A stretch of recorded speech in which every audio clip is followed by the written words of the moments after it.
Bake tayo ng cheesecake.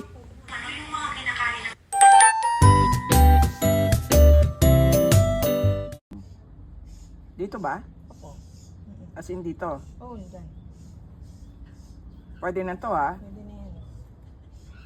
Ganyan ba? Ay. Ay! Nagulat ako sa'yo, Orzo. Pwede na rin Napasigaw to. ang auntie nyo dahil lumapit yung aso sa kanya, nabigla Sigurado ako. Yan. Kunin natin yung talong. Ah, hindi pa. Okay. May nakuha na tayong dalawa. Sayang. May nakuha na tayong dalawa. Dadalawa lang. Pero sayang din, di ba? Kasi hindi mapupulok. Hello. Tayo magbe-bake. Mag-bake tayo ng cheesecake. Ang butter natin.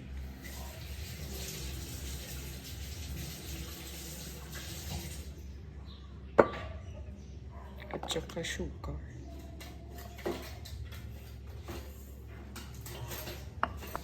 After natin ma-mix yung sugar at saka butter, ilagay naman natin yung egg.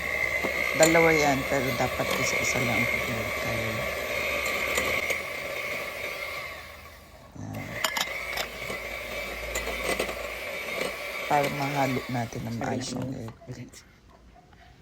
After nung egg, lagay natin yung milk. Yan na brand ang gamit ko.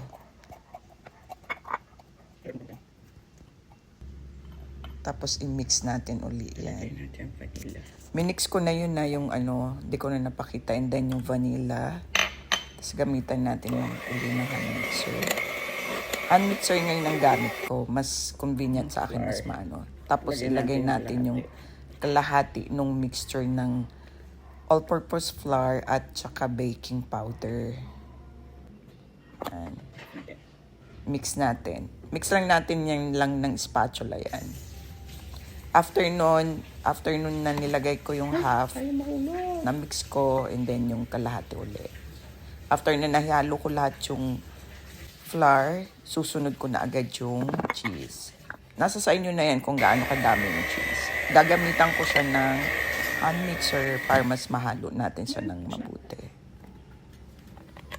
Tapos na tayo. Tayo maglalagay na sa cupcake liner.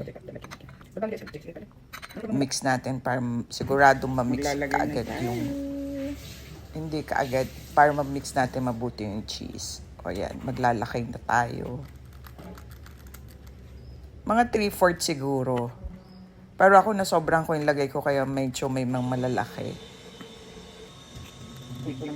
After natin maglagay niyan, sunod natin cheese. Nasa sa inyo na rin yan kung gaano kadami din ng cheese. Ang gamit ko dyan na cheese is cheddar cheese. Oh.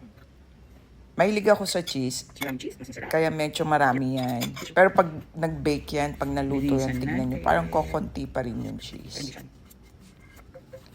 Linisan din natin ha, para hindi siya mag-amoy sunog pagka nasa loob ng oven. Lagay na natin. O, ayan ang finished product natin. Pwede na sa kape. Bye!